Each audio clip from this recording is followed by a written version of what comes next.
Vous écoutez Europe 1, il est 9h30. Le journal des médias avec Christophe Fluder et Guillaume Janton. Bonjour Jean-Marc Fluder. À la une ce matin, Giuseppe, ancien candidat de Qui veut épouser mon fils, placé en détention pour violence sur des femmes et menaces de mort. TF1 bouscule ses programmes à l'occasion de la demi-finale de l'Euro et encore un nouveau jeu pour Benjamin Castaldi sur C8 à la rentrée.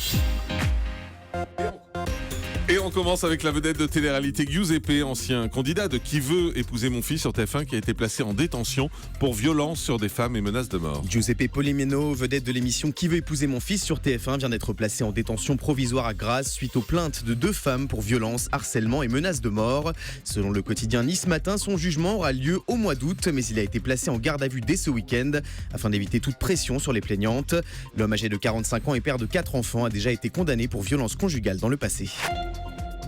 Puis TF1 qui bouscule ses programmes à l'occasion de la demi-finale de l'Euro 2016. Jeudi soir à 20h55, TF1 retransmettra la demi-finale tant attendue par les Français qui opposera les Bleus à l'Allemagne. Pour l'occasion, la première chaîne d'Europe a décidé de bousculer ses programmes. Le jeu Money Drop sera exceptionnellement déprogrammé pour laisser la place au magazine Tous en Bleu. L'objectif pour TF1 avec cette programmation verticale, rassembler un maximum de supporters des Bleus devant leur écran de 19h jusqu'au bout de la nuit avec le MAC de l'Euro qui suivra la rencontre. Une nouvelle édition de la tournée Danse avec les stars annoncée avant même le début de l'émission. Depuis 3 ans, à la fin de chaque saison, l'aventure Danse avec les stars se prolonge avec une tournée dans toute la France qui rassemble les participants les plus marquants de chaque édition, mais aussi les fameux juges.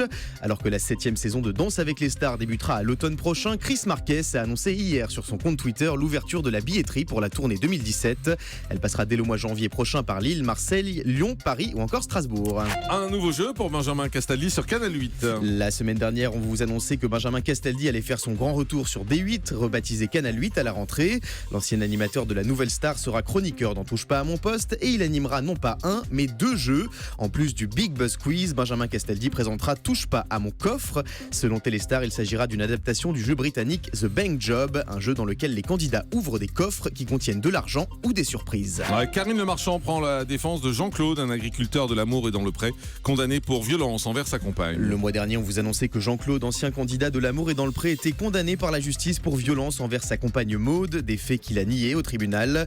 Dans une interview au magazine Télécable Sat, l'animatrice de l'émission de Rencontre d'M6 prend la défense de l'agriculteur. « J'aime énormément Jean-Claude, dit-elle. Je suis bien placée pour savoir que les gens extérieurs au dossier ne sont pas les mieux placés pour commenter. » En 2013, Karine Le Marchand avait déposé elle-même une plainte pour violence conjugale envers Lilian Thuram avant de finalement la retirer. Canal+ s'associe à la société de production de Jamel Debbouze. Hier, le groupe Canal+ a annoncé une prise de participation à hauteur de 50% dans la société de Jamel Debbouze, Kissman Productions.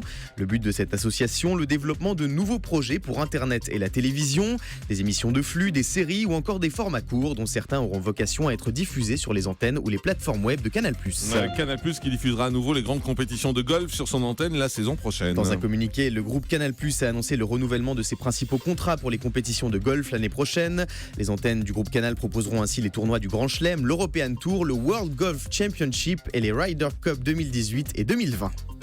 Et puis le comédien Yvan Le Bolloc de retour sur M6 dans la série En Famille. La star de Caméra Café, Yvan Le Bolloc, fait son retour cette semaine dans la 5e saison de la série En Famille, tous les soirs à 20h25 sur M6.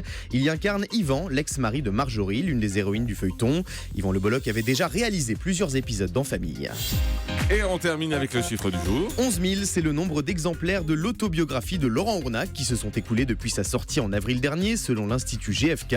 Ces chiffres honorables révélés par Le Parisien ce matin sont tout de même loin des succès littéraires de Michel Drucker, Nabila ou encore Églantine Émeillé, dont les livres ont passé le cap des 40 000 exemplaires vendus. Merci beaucoup.